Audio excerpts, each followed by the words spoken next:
Ukraine में परमाणु हथियार का इस्तेमाल नहीं करने वाले पुतिन के दावे पर अमेरिका के राष्ट्रपति बाइडेन ने शक जताया, क्योंकि पश्चिमी मीडिया भी दावा कर चुका है कि यूक्रेन में मिल रही हार से पुतिन बुरी तरह बौखला चुके हैं और वो कभी भी यूक्रेन और पश्चिमी देशों पर परमाणु बम गिरा सकते हैं। उनके आदेश पर रूस की सेना परमाणु हमले के अभ्यास के लिए बड़ी न्यूक्लियर ड्रिल भी शुरू कर चुकी है। लेकिन परमाणु हमले की तैयारियों के बीच पुतिन के एक बयान ने अमेरिका ही नहीं बल्कि पूरी दुनिया को हैरान कर दिया, क्योंकि एक कार्यक्रम के दौरान उन्होंने यूक्रेन पर परमाणु हथियारों के इस्तेमाल की संभावना से साफ इनकार कर दिया। मतलब यह कि जो रूस महीनों से परमाणु हमले की धमकी देता आ रहा है, उसके तेवर बदलते हुए दिख रहे हैं। हालांकि अमेरिका उनके दावे पर यकीन करता नहीं दिख रहा, क्योंकि पहले भी कई ऐसे मौके आए जब पुतिन अपने वादे से मुकर गए थे। और इसका सबसे बड़ा सबूत है यूक्रेन पर हमला। 24 फरवरी को यूक्रेन में अपनी सेना को भेजने से एक दिन पहले तक पुतिन ने हमले से इनकार किया था। तब भी उन्होंने ये कहा था कि रूसी सेना अपनी तैयारियों को परखने के लिए अभ्यास में जुटी है। इसके बावजूद रूसी फौज ने अचानक यूक्रेन पर धावा बोल दिया था। इसीलिए बाइडेन ने पुतिन को बेहद खूंखार बताते हुए परमाणु हमले पर दिए उनके बयान पर सवाल खड़े कर दिए। मतलब ये कि अमेरिका ये मान चुका है कि पुतिन कभी भी परमाणु हमला कर सकते हैं। इसीलिए बाइडेन ने उन्हें इसके लिए गंभीर परिणाम भुगतने की चेतावनी भी दी थी। उत्तराखंड के हरिद्वार में फायरिंग करते हुए वीडियो बनाना 2 लड़कों को भारी पड़ गया। पुलिस ने दोनों आरोपियों को गिरफ्तार कर लिया।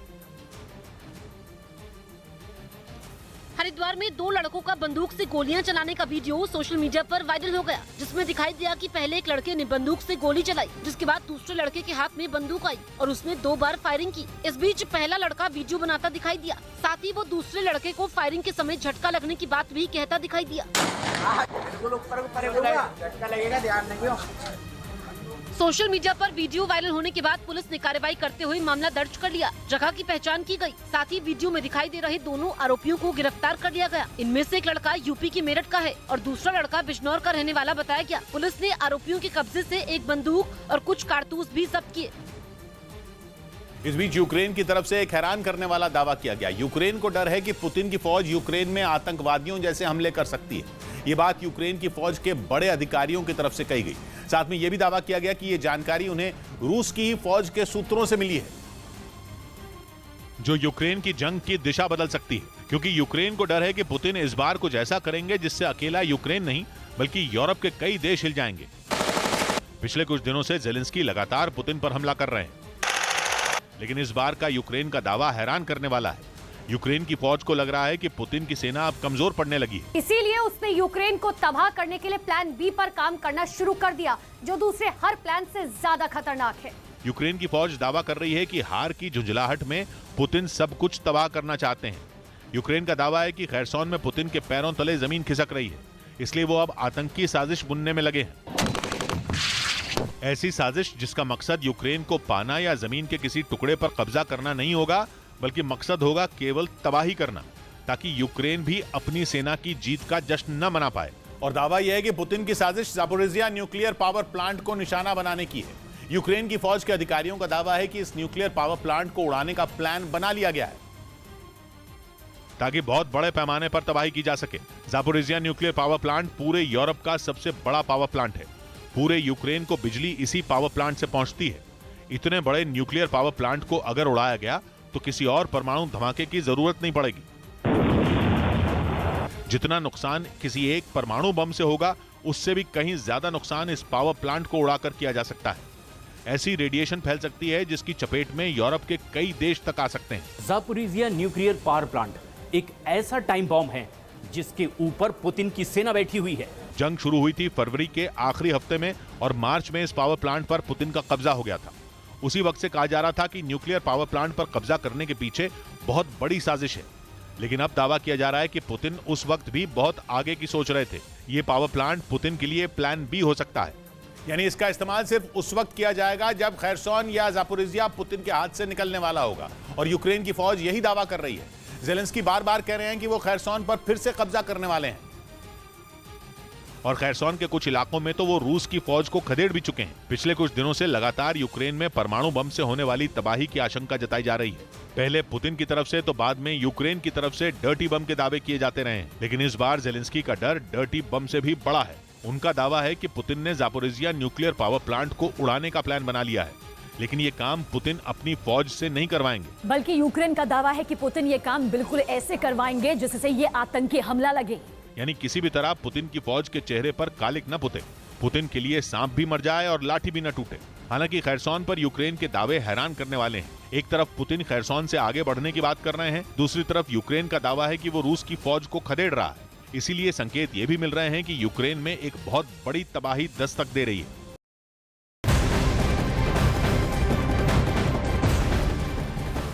अमेरिकी संसद की स्पीकर नैन्सी पेलोसी के पति पॉल पेलोसी पर जानलेवा हमला हुआ। हमले में घायल नैन्सी के पति को अस्पताल में भर्ती करवाया गया है। नैन्सी पेलोसी के दफ्तर से जारी बयान के मुताबिक उनके सैन फ्रांसिस्को वाले घर में एक अनजान शख्स घुस आया और उनके पति पर हमला कर दिया। बयान के मुताबिक संबंधित अधिकारियों ने हमलावर को गिरफ्तार कर लिया है और उससे पूछताछ की जा रही है।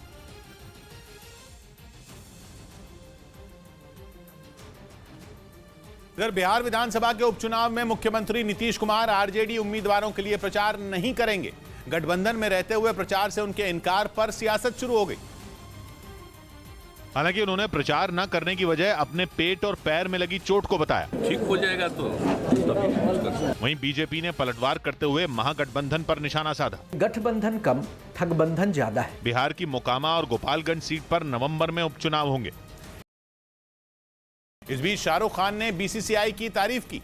एक दिन पहले क्रिकेट बोर्ड ने महिला क्रिकेटरों की फीस पर बड़ा फैसला लिया था, जिस पर शाहरुख खान ने ट्वीट किया और इस फैसले को ऐतिहासिक कदम बताया। बीसीसीआई के सचिव जय शाह ने महिला क्रिकेटरों को भी पुरुष क्रिकेट टीम के खिलाड़ियों के बराबर मैच फीस देने की जानकारी दी थी, जिसके बाद शाहरुख समेत कई कलाकारों ने इस फैसले का स्वागत किया। छत्तीसगढ़ के सरगुजा में पुलिस ने चोरों के अंतर्राज्यीय गिरोह का पर्दाफाश किया। पुलिस ने एक ज्वेलर्स की दुकान में चोरी के आरोपियों को महाराष्ट्र के नागपुर से गिरफ्तार कर लिया। सरगुजा के अंबिकापुर में एक ज्वेलर्स की दुकान में 3 महिलाएं गहने खरीदने के बहाने से आई। इन लोगों को दुकानदार ने गहने दिखाए, लेकिन जैसे ही वो गहनों का वजन करने के लिए पलटा, महिलाओं ने करीब 1.5 लाख रुपए के जेवरात चोरी कर लिए। चोरी की ये वारदात दुकान में लगे सीसीटीवी कैमरे में रिकॉर्ड हो गई, जिसके आधार पर पुलिस ने जांच शुरू कर दी। इस बीच पुलिस को आरोपियों के नागपुर में होने की जानकारी मिली, जिसके बाद सरगुजा पुलिस की विशेष टीम ने 3 महिलाओं समेत 4 आरोपियों को नागपुर से गिरफ्तार कर लिया। साथ ही उनके कब्जे से चोरी किए गए जेवरात बरामद किए। 4 आरोपियों की, जिसमें 3 महिला और 1 पुरुष, और नागपुर महाराष्ट्र से उनकी गिरफ्तारी की गई है। ये पूरा गैंग जो है नागपुर महाराष्ट्र से बिलोंग करता था और ये पहली बार यहाँ पे सरगुजा में आए थे। पुलिस ने चारों आरोपियों को गिरफ्तार कर जेल भेज दिया। ये घटना 19 अक्टूबर की बताई गई। जांच के समय पुलिस ने 200 से भी ज्यादा सीसीटीवी के वीडियो की जांच की और आखिरकार पुलिस को कामयाबी मिल गई। उधर ईरान वर्सेस इजराइल में एक ऐसी एंट्री हो गई है जिसने ईरान की रातों की नींद हराम कर दी है, क्योंकि इस देश ने ईरान के दुश्मन इजराइल से हाथ मिला लिया है। ये देश है तुर्की। तुर्की और इजराइल के रिश्तों पर बीते 1 दशक से भी ज्यादा वक्त से बर्फ जमी थी, लेकिन इजराइल ने अब तुर्की से दोस्ती का हाथ आगे बढ़ा दिया है। और वो दोस्ती ईरान और इजराइल के बीच बरसों से सुलग रही आग में घी डालने का काम कर सकती है। ईरान और इजराइल का 36 का आंकड़ा जग जाहिर है और ईरान के तुर्की से रिश्ते भी ठंडे हैं। बात चाहे सीरिया की हो, लीबिया की या फिर अजरबैजान की, ईरान और तुर्की हर जगह एक दूसरे के खिलाफ खड़े हैं। ऐसे में लोहे को गर्म देख इजराइल ने उस पर हथौड़ा मार दिया और उसके रक्षा मंत्री तुर्की पहुंच गए। एक दिन पहले उन्होंने राजधानी अंकारा में राष्ट्रपति रेजेप ताइप एर्दोगान और वहां के रक्षा मंत्री से मुलाकात की। 1 दशक से भी ज्यादा वक्त में यह पहली बार हुआ जब इजराइल के किसी टॉप रक्षा अधिकारी ने तुर्की का दौरा किया, जिसने ईरान का बीपी हाई कर दिया, क्योंकि अगर तुर्की और इजराइल साथ आ गए तो ईरान का पश्चिम एशिया पर राज करने का सपना चकनाचूर हो जाएगा। ऊपर से तुर्की ईरान का पड़ोसी भी है। ऐसे में अगर ईरान का दुश्मन इजराइल उसके पड़ोस में आकर बैठ जाए तो ईरान के हाथ पांव फूल नहीं है।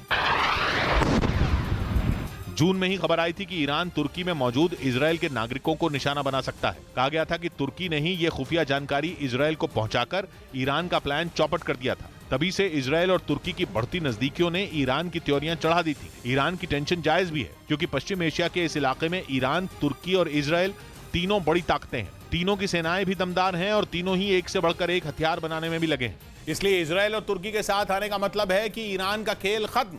यहां तक कि सीरिया में भी ईरान के सितारे ढल सकते हैं, क्योंकि अभी ईरान सीरिया में मलाई खाने में लगा है, लेकिन तुर्की से हाथ मिलाकर इजराइल सीरिया में भी ईरान से हिसाब बराबर कर सकता है। वो इसलिए क्योंकि तुर्की की मौजूदगी सीरिया में भी है। सीरिया में ईरान और तुर्की एक दूसरे के खिलाफ लड़ रहे हैं। ईरान सीरिया की सरकार की तरफ है और तुर्की सीरिया की सरकार के खिलाफ खड़े विद्रोहियों के साथ। वहीं इजराइल सीरिया में ईरान के समर्थन वाले लड़ाकों को निशाना बनाता रहता है। ऐसे में इजराइल को तुर्की का संग मिल जाए तो वो सीरिया में भी ईरान का जीना मुहाल कर देगा। इस बीच ईरान ने इजराइल पर उसकी जासूसी करवाने का बहुत बड़ा आरोप लगाया है। ईरान ने अपने यहां से इजराइल के लिए काम करने वाले 10 लोगों को गिरफ्तार किया है, जिन्हें ईरान ने इजराइल का एजेंट बताया। ईरान का कहना है कि उस पर नजर रखने के लिए इजराइल ने अपने इन जासूसों को उसके यहां छोड़ा हुआ था, लेकिन ईरान ने दावा किया कि उसने इजराइल के प्लान पर पानी फेर दिया क्योंकि उसने अपने पश्चिमी अजरबैजान प्रांत से उन 10 लोगों को गिरफ्तार कर दिया। ईरान ने कहा कि ये सभी लोग इजराइल की इंटेलिजेंस एजेंसी मोसाद के अधिकारियों के संपर्क में थे।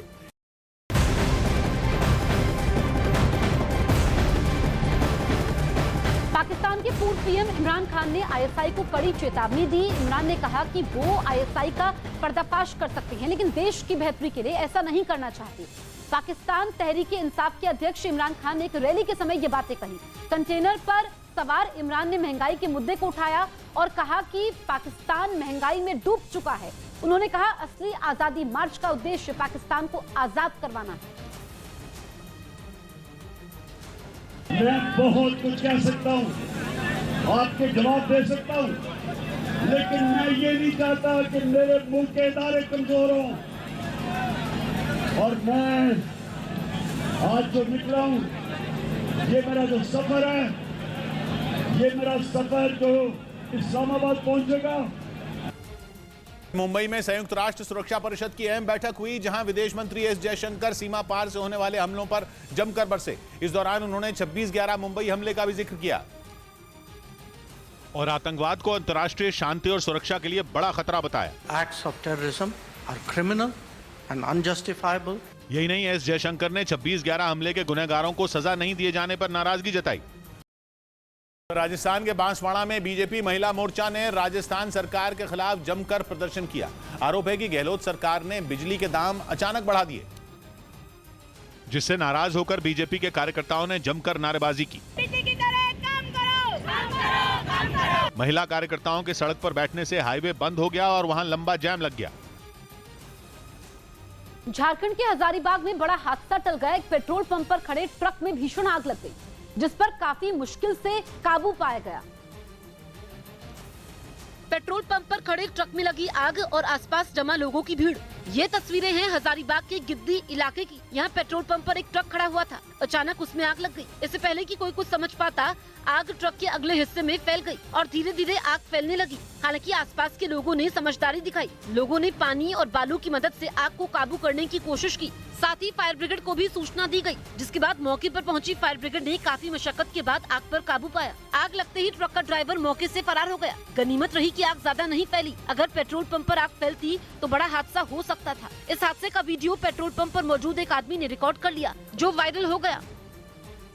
इस बीच चीन के वुहान में एक बार फिर कोरोना से हड़कंप मच गया। वहां कोविड के मामले सामने आने के बाद सरकार ने 3 साल बाद दोबारा लॉकडाउन लगा दिया, जिसकी वजह से 8 लाख लोग घरों में कैद हो गए। वुहान दुनिया का पहला शहर है जहां से 2019 में कोरोना का विस्फोट हुआ था। उधर खबर है कि रूस के इस दावे की पड़ताल की जाएगी कि यूक्रेन अपने ही देश में डर्टी बम फोड़ने की तैयारी में जुटा है। IAEA यानी international atomic energy agency Putin के इस आरोप की जांच करेगी। पुतिन ने 2 रोज पहले ही दावा किया था कि उन्हें यूक्रेन के डर्टी बम वाले प्लान की पूरी जानकारी है और यूक्रेन उसे अपने ही देश में फोड़ने की तैयारी कर रहा है और ऐसा करके वो ये साबित कर देगा कि हमला रूस ने किया। रूस ने आरोप लगाया कि जंग में हार रहा यूक्रेन एक बेहद खतरनाक खेल खेल रहा है, क्योंकि डर्टी बम कोई आम बम नहीं है, बल्कि ये किसी छोटे परमाणु बम जैसा ही होता है। फटने के वक्त तो ये सिर्फ अपने आसपास के इलाके को ही बर्बाद करता है। लेकिन असली तबाही तो तब मचती है जब धमाके के बाद इसमें भरे रेडिएक्टिव पदार्थ हवा में फैल जाते हैं और फिर कई साल तक लोगों की मौत की वजह बनते हैं। यही वजह है कि पुतिन के दावे की जांच के लिए IAEA की टीम यूक्रेन जाने की तैयारी कर रही है और वो वहां इस बात का पता लगाएगी कि कहीं यूक्रेन सच में तो डर्टी बम तैयार नहीं कर रहा है, क्योंकि अगर रूस के दावे में जरा भी सच्चाई है तो ये न सिर्फ यूक्रेन के लोगों के लिए बल्कि पूरी दुनिया के लिए एक बुरी खबर होगी, क्योंकि ऐसा कोई बम फोड़ते ही जंग की आग कई देशों को अपनी चपेट में ले लेगी। माना जा रहा है कि जैसे ही यूक्रेन डर्टी बम फोड़ने का आरोप रूस पर लगाएगा, अमेरिका समेत नेटो भी जंग में कूद जाएगा, क्योंकि अब तक पश्चिमी देश हथियार तो दे रहे हैं लेकिन वो जंग से दूर है और रूस का दावा है कि यूक्रेन का अगला कदम ही उन्हें जंग में खींचना है। माना जा रहा है कि जंग में यूक्रेन का काम सिर्फ पश्चिमी देशों से मिले हथियारों से नहीं चल रहा है, इसीलिए वो चाहता है कि अमेरिका और नेटो अपनी पूरी ताकत से पुतिन के खिलाफ मुकाबले में उतर जाएं। रूस ने दावा किया कि इसी वजह से यूक्रेन खुद डर्टी बम फोड़कर आरोप उस पर लगाना चाहता है। लेकिन रूस के इस आरोप में कितना दम है, इसका भी पता जल्द ही चलने वाला है। कुछ ही दिनों में यह साफ हो जाएगा कि खुद को साजिश का शिकार दिखाना पुतिन का कोई प्लान तो नहीं है और इसी की आड़ में कहीं रूस ही यूक्रेन पर डर्टी बम तो नहीं दागने वाला है, क्योंकि यूक्रेन ने भी दावा किया कि रूस ही उस पर यह खतरनाक बम गिराने वाला है और ऐसा करने के बाद वो यूक्रेन को ही फंसाने की कोशिश करेगा। यानी जंग के मैदान में एक दूसरे की जान के दुश्मन बने यूक्रेन और रूस अब आरोपों की मिसाइल भी दाग रहे हैं। दोनों देश खुद को सताया हुआ दिखाने की कोशिश कर रहे हैं, लेकिन किसके दावे में सच्चाई है इसका पता लगाने के लिए IAEA की टीम यूक्रेन जाएगी। वहां वो इस बात की पड़ताल करेगी कि यूक्रेन के डर्टी बम बनाने या फिर उसके इस्तेमाल करने के दावे में कितनी सच्चाई है। हालांकि रेडिएशन पर नजर रखने वाली UN की संस्था IAEA ने दावा किया कि उसने 1 महीना पहले भी यूक्रेन में जांच की थी, लेकिन तब वहां उन्हें ऐसा कोई परमाणु पदार्थ नहीं मिला था जिसे छिपाकर रखा गया हो।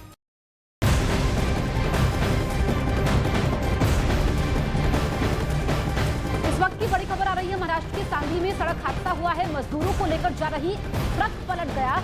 इस हादसे में 20 मजदूर जख्मी हो गए। घायलों में ज्यादातर छोटे बच्चे हैं। सभी घायलों को अस्पताल में भर्ती करवाया गया है।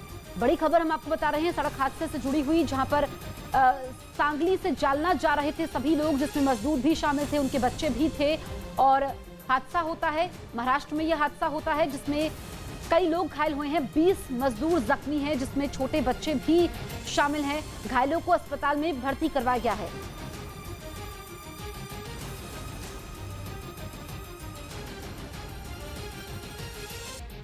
दिल्ली के भारत नगर इलाके में अपराधियों ने घर में घुसकर एक महिला की गोली मारकर हत्या कर दी। वारदात को अंजाम देने के बाद आरोपी मौके से फरार हो गया। पुलिस ने हत्या का केस दर्ज कर लिया है। जांच में पता चला कि महिला अपने पति से अलग रह रही थी और एक युवक उसे काफी दिन से परेशान भी कर रहा था। पुलिस को उस युवक पर हत्या का शक है। तो दिल्ली के भारत नगर इलाके में गोली मार दी जाती है महिला की, जिसकी मौत हो जाती है। तो हत्या का शक उस लड़के पर है जो काफी दिन से महिला को परेशान कर रहा था। जानकारी यह भी मिली है कि महिला काफी समय से अपने पति से अलग रह रही थी और एक युवक उसे कई दिनों से परेशान कर रहा था।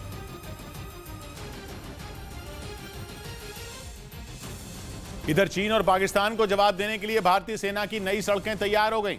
लद्दाख में रक्षा मंत्री राजनाथ सिंह ने इनका उद्घाटन किया, जिसमें श्योक नदी पर बना पुल भी शामिल है। देश के बाकी दूरस्थ इलाके भी तेज भारत से और मजबूती के साथ जुड़ेंगे। लद्दाख में राजनाथ सिंह ने कुल 75 विकास परियोजनाओं का उद्घाटन किया। भारत का लक्ष्य 2023 तक बॉर्डर तक पहुंचने के लिए 272 सड़कों का निर्माण करना है।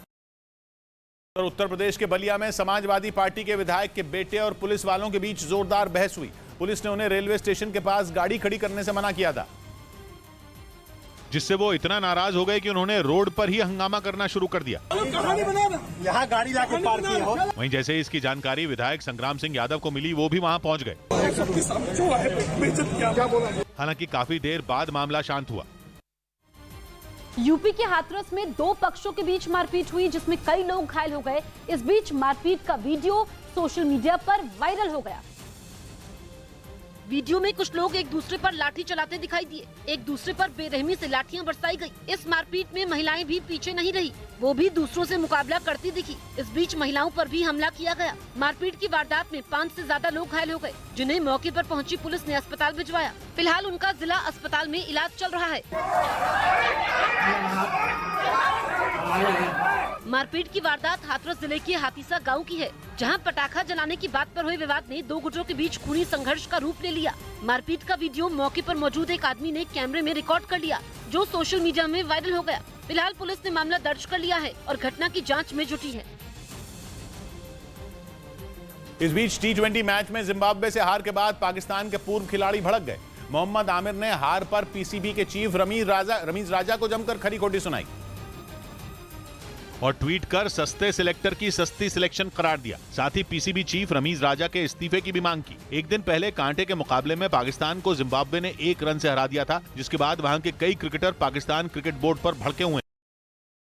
उधर पुतिन के आदेश पर जंग लड़ रहे रमजान कादिरोव ने पहली बार कबूल किया कि उनके कई लड़ाके यूक्रेन में मारे गए। 27 अक्टूबर को यूक्रेन की सेना ने खैरसोन में कादिरोव के लड़ाकों के एक ठिकाने को निशाना बनाया था और वहां इतनी मिसाइलें बरसाई थीं कि चेचन लड़ाकों को बचने का मौका ही नहीं मिला।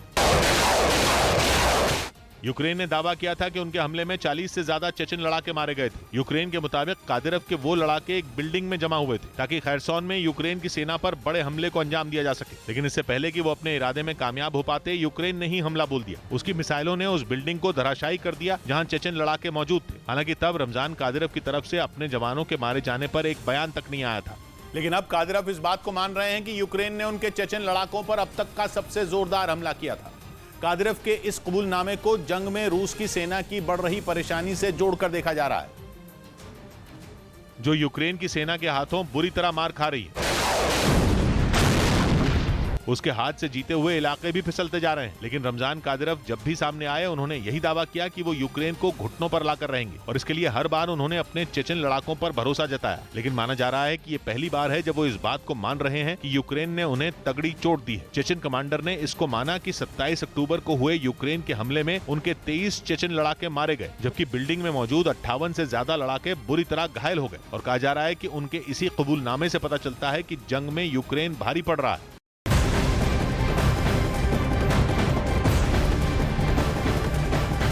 की ब्रेकिंग न्यूज आपको बता दें, मेरठ धर्म परिवर्तन मामले में एक्शन लिया गया है। यूएपीए के तहत 9 लोगों पर केस दर्ज किया गया है। जबरन धर्म परिवर्तन करवाने का इन सभी 9 लोगों पर आरोप था। लॉकडाउन में धर्म परिवर्तन का आरोप इन पर था और अब केस दर्ज किया गया है। तो मेरठ धर्म परिवर्तन मामले में यह एक्शन लिया गया है। इस वक्त की सबसे बड़ी खबर है, जो इसमें 9 लोग आरोपी हैं, उनके खिलाफ केस दर्ज हुआ है।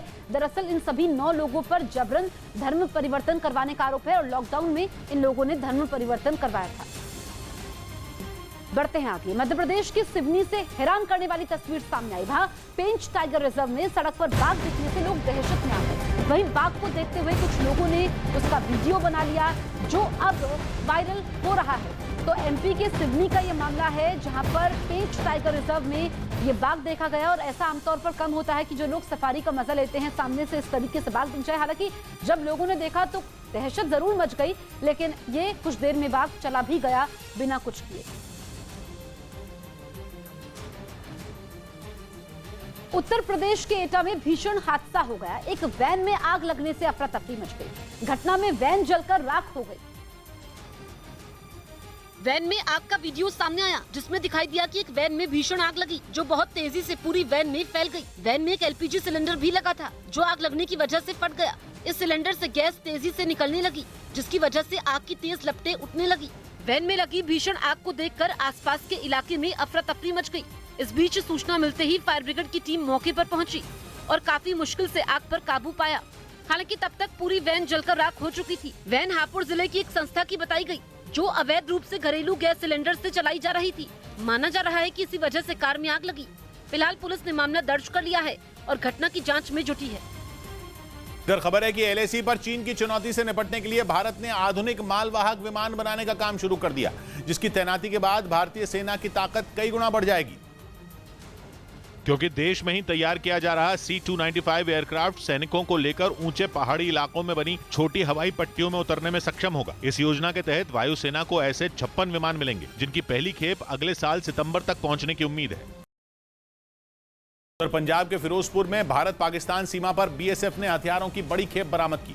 बताया गया कि बीएसएफ के जवानों को सीमा पर गश्त के दौरान एक बैग मिला, जिसके बाद उन्होंने वहां तलाशी अभियान चलाया। जानकारी के मुताबिक सर्च ऑपरेशन के दौरान 3 AK-47, 3 पिस्तौल और 200 गोलियां बरामद की गई।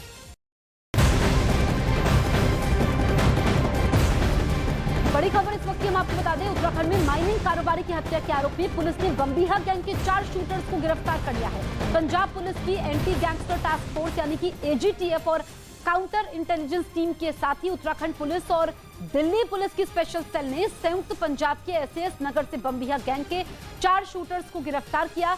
गिरफ्तार आरोपियों की पहचान साधु सिंह, जगदीश सिंह, मनप्रीत सिंह और जसप्रीत सिंह के रूप में हुई है। पुलिस ने आरोपियों के पास से 30 बोर की पिस्तौल समेत भारी मात्रा में हथियार बरामद किए हैं। बीती 13 अक्टूबर को काशीपुर की कुंडेश्वरी गांव में माइनिंग व्यापारी महल सिंह की हत्या कर दी गई थी। इस मामले में पुलिस ने चारों आरोपियों को गिरफ्तार किया है।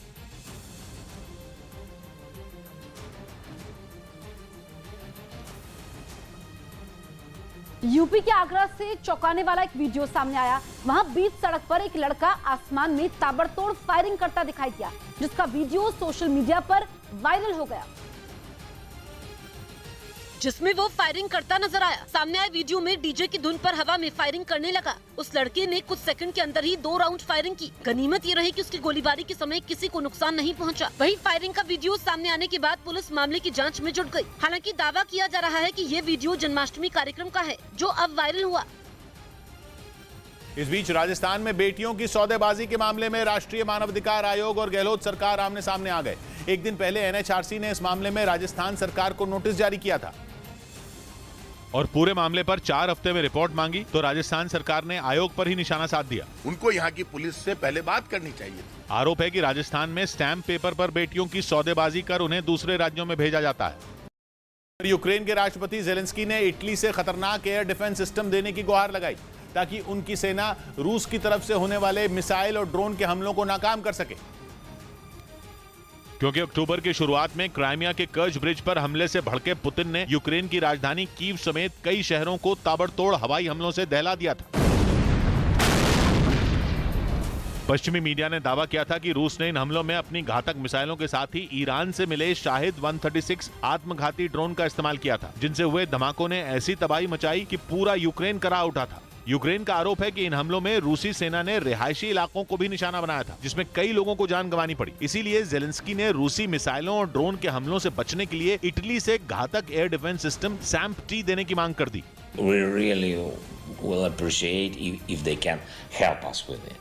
जेलेंस्की को उम्मीद है कि इटली से ये एयर डिफेंस सिस्टम मिलने पर उनकी सेना की ताकत कई गुना बढ़ जाएगी, जिसे इटली ने फ्रांस के साथ मिलकर तैयार किया है और इन दोनों देशों की सेनाएं 2011 से ही इसका इस्तेमाल भी कर रही हैं। क्योंकि इस ताकतवर सिस्टम को किसी भी शहर या बड़े इलाके को दुश्मन के हवाई हमलों से महफूज रखने के लिए ही तैयार किया गया है। इसकी इंटरसेप्टर मिसाइल अपने टारगेट को बड़ी आसानी से हवा में ही तबाह कर देती है। ये नीचे उड़ान भरने वाली क्रूज मिसाइल और ड्रोन के साथ ही ऊंचाई पर उड़ान भरने वाली बैलिस्टिक मिसाइल को भी बेदम करने की ताकत रखता है और इसका रडार दुश्मन पर 360 डिग्री मतलब चारों दिशाओं से नजर रख सकता है। इस एयर डिफेंस सिस्टम से दागी गई इंटरसेप्टर मिसाइल करीब 5000 किलोमीटर प्रति घंटा की रफ्तार से टारगेट की ओर बढ़ती है। हालांकि इससे पहले भी अमेरिका ने यूक्रेन को NASAMS एयर डिफेंस सिस्टम दिए थे, जिसे जेलेंस्की ने कीव की सुरक्षा में तैनात किया था। लेकिन खबर है कि अमेरिका का ये एयर डिफेंस सिस्टम यूक्रेन के शहरों को पुतिन की मिसाइलों से नहीं बचा पाया था। रूस की घातक मिसाइलों के आगे अमेरिका का NASAMS यानी Norwegian advanced surface to air missile system पूरी तरह बेबस नजर आया था। अमेरिका का रक्षक कहे जाने वाले इस डिफेंस सिस्टम को हवा में ही मिसाइलों को मार गिराने के लिए तैनात किया गया था। लेकिन एक के बाद एक यूक्रेन के शहर रूसी मिसाइलों का निशाना बनते रहे और अमेरिकी रक्षक देखता रह गया। मतलब ये कि रूस के इन हमलों ने अमेरिका के आधुनिक एयर डिफेंस सिस्टम NASAMS की हवा निकाल दी थी। कहा जा रहा है कि इसी वजह से जेलेंस्की ने रूस के हवाई हमलों से बचने के लिए इटली से एयर डिफेंस सिस्टम देने की मांग की। उधर झारखंड के जमशेदपुर में पूर्व सीएम रघुवर दास और पूर्व मंत्री सरयू राय के समर्थक आपस में उलझ पड़े। छठ पर होने वाले सांस्कृतिक कार्यक्रम के मुद्दे पर दोनों गुट के समर्थकों में विवाद खड़ा हो गया।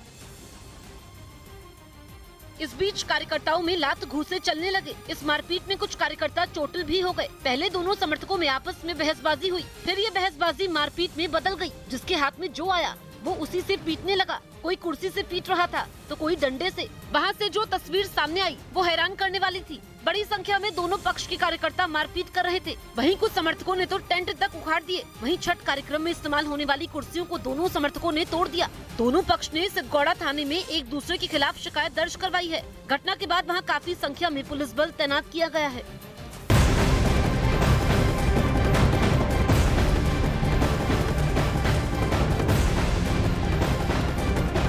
आस्था के महापर्व छठ का आज दूसरा दिन है। इस बारे में हम बात करेंगे, लेकिन उससे पहले बड़ी खबर आपको बता दें, जो इंडिगो विमान की इमरजेंसी लैंडिंग करवाई गई थी उसमें इंडिगो की तरफ से प्रतिक्रिया सामने आई है कि तकनीकी खराबी की वजह से ऐसा हुआ। सभी स्टाफ और यात्री सुरक्षित हैं। दरअसल कल रात को दिल्ली एयरपोर्ट पर इंडिगो की फ्लाइट जो कि दिल्ली से उड़ान भरती है बेंगलुरु के लिए, लेकिन रनवे पर ही उसमें चिंगारी देखी जाती है, इंजन में आग लग जाती है, जिसके बाद विमान की इमरजेंसी लैंडिंग होती है और इसमें सवार सभी 184 यात्री सुरक्षित है। अब डीजीसीए को मामले की जांच के आदेश भी दिए गए हैं, क्योंकि जब भी कोई विमान टेक ऑफ करता है उससे पहले सभी जरूरी जांच होती है। लेकिन ये कैसे हुआ? हालांकि यहाँ पर कोई बड़ा हादसा नहीं हुआ, सभी यात्री स्टाफ सुरक्षित है, लेकिन अफरा तफरी जरूर मची। रात के वक्त ये इंडिगो की फ्लाइट की इमरजेंसी लैंडिंग करवाई जाती है। अब इंडिगो की तरफ से प्रतिक्रिया सामने आई है।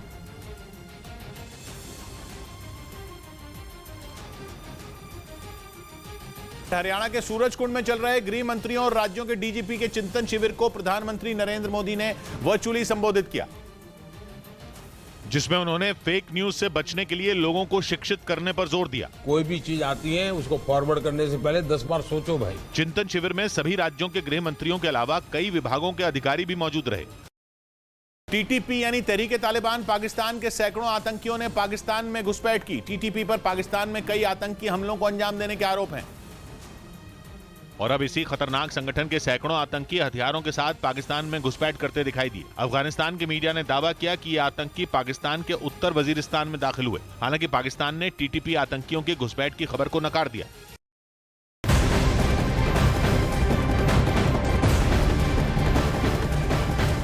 आस्था के महापर्व छठ का आज दूसरा दिन है। बिहार समेत देश के कई हिस्सों में लोग छठी मैया की पूजा कर रहे हैं। यूपी में वाराणसी के बाजारों में इन दिनों काफी ज्यादा हलचल है।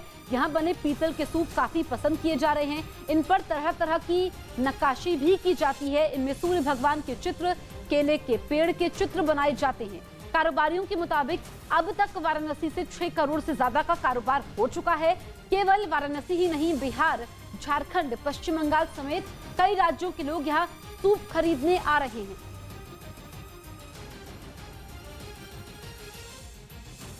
मध्य प्रदेश की सतना से हैरान करने वाला एक वीडियो सामने आया। वहां बीजेपी मंडल अध्यक्ष ने हवा में फायरिंग कर दी, जिसके बाद फायरिंग का वीडियो वायरल हो गया, जिसमें बीजेपी मंडल अध्यक्ष हवा में फायरिंग करते हुए देखे गए। सामने आए वीडियो में सूरज गुप्ता ने हवा में एक के बाद एक 4 राउंड फायरिंग की।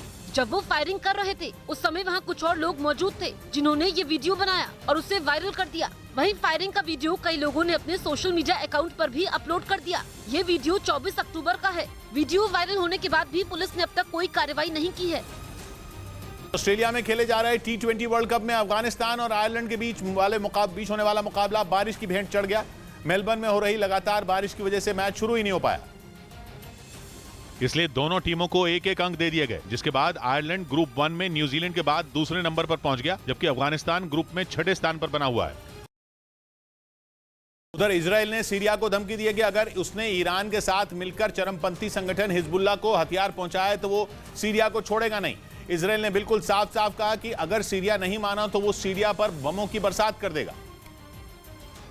और बीते कुछ दिनों में सीरिया में 3 हमले हुए भी हैं, जिनके पीछे इजराइल का ही हाथ बताया जा रहा है।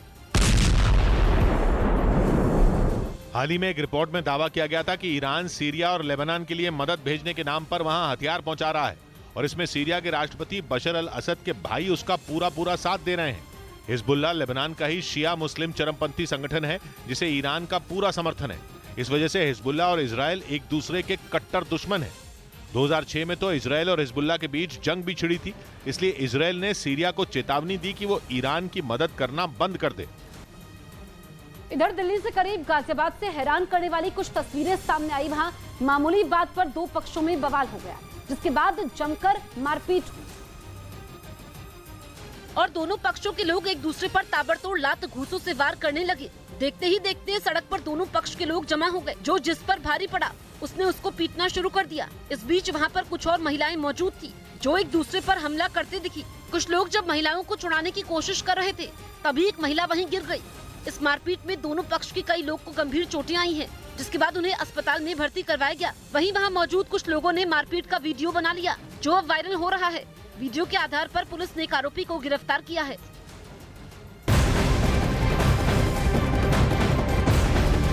दिल्ली पुलिस की स्पेशल सेल ने पाकिस्तानी खुफिया एजेंसी ISI के इशारे पर काम कर रहे खालिस्तानी आतंकी हरविंदर रिंदा और लांडा से जुड़े 4 शार्प शूटर्स को गिरफ्तार किया है। इन सभी को दिल्ली और पंजाब के हिंदू नेताओं की टारगेट किलिंग का भी टास्क दिया गया था।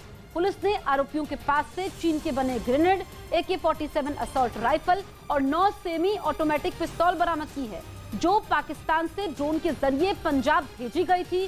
गिरफ्तार किए गए चारों शूटर लखविंदर सिर्फ उर्फ मटरू, गुरजीत उर्फ गुरी, हरमिंदर सिंह और सुखदेव उर्फ सुखा पंजाब के रहने वाले हैं, जिन्हें दिल्ली से गिरफ्तार किया गया।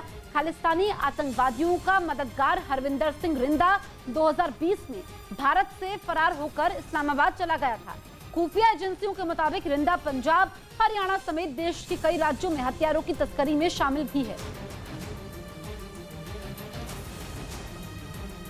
पश्चिमी मीडिया ने दावा किया कि पुतिन की धमकी के बाद दक्षिण कोरिया ने यूक्रेन को हथियार देने से मना कर दिया। खबर है कि इससे पहले उसने कई तरह के हथियारों को देने की बात कही थी, लेकिन अब वो वादे से मुकर गया। यानी यूक्रेन की सेना को पश्चिमी देशों से मिले हथियारों से ही रूस के सैनिकों से मुकाबला करना होगा। जंग के बीच यूक्रेन के राष्ट्रपति जेलेंस्की ने दक्षिण कोरिया से कई तरह के घातक हथियारों की मांग की थी। खबर है कि अमेरिका की सिफारिश के बाद वो हथियार देने को तैयार हो गया था, लेकिन पुतिन की चेतावनी के बाद उसने हाथ खड़े कर दिए। दक्षिण कोरिया ने साफ किया कि वो रूस से किसी भी तरह की दुश्मनी मोल लेकर अपने रिश्ते खराब नहीं करना चाहता, लेकिन जंग के बीच जेलेंस्की के लिए इसे बड़े झटके के तौर पर देखा जा रहा है, क्योंकि बताया जा रहा है कि दक्षिण कोरिया यूक्रेन को मैन पैड्स यानी man portable air defence systems देने वाला था। यही नहीं, दक्षिण कोरिया यूक्रेन को कई दूसरे हथियारों के साथ गोला बारूद और तोप भी देने की तैयारी में था, लेकिन दावा है कि अब उसने हाथ खड़े कर दिए, जिसकी वजह से हथियारों की कमी से जूझ रहे जेलेंस्की के जवानों की टेंशन बढ़ गई, क्योंकि दक्षिण कोरिया बड़े पैमाने पर यूक्रेन की सेना को घातक मैन पैड्स देने वाला था। हालांकि ये मिसाइल सिस्टम उसे दूसरे पश्चिमी देशों से पहले ही मिल चुके हैं, जिनके दम पर वो रूसी सेना से मुकाबला कर रहा है। मैन पैड्स को बेहद घातक माना जाता है। ये कम ऊंचाई पर उड़ने वाले लड़ाकू विमानों को पल भर में ढेर करने की क्षमता रखता है। मतलब अगर दक्षिण कोरिया यूक्रेन को ये मिसाइल सिस्टम देता तो रूसी सेना को इसकी कीमत चुकानी पड़ती। बताया जा रहा है कि इसीलिए जैसे ही पुतिन को इसकी जानकारी लगी, उन्होंने सख्त चेतावनी दे दी। उधर कर्नाटक के मंगलुरु में सामान ले जाने वाले 3 नाव में अचानक से आग लगने से हड़कंप मच गया, जिसको बुझाने के लिए वहां मौजूद लोगों ने एड़ी चोटी का जोर लगा दिया और पानी के पाइप के सहारे आग बुझाने की कोशिश करने लगे। हादसे की खबर मिलते ही आसपास के लोग भी मदद के लिए वहां आ पहुंचे, जिसके बाद हर कोई लपटों को शांत करने में जुट गया।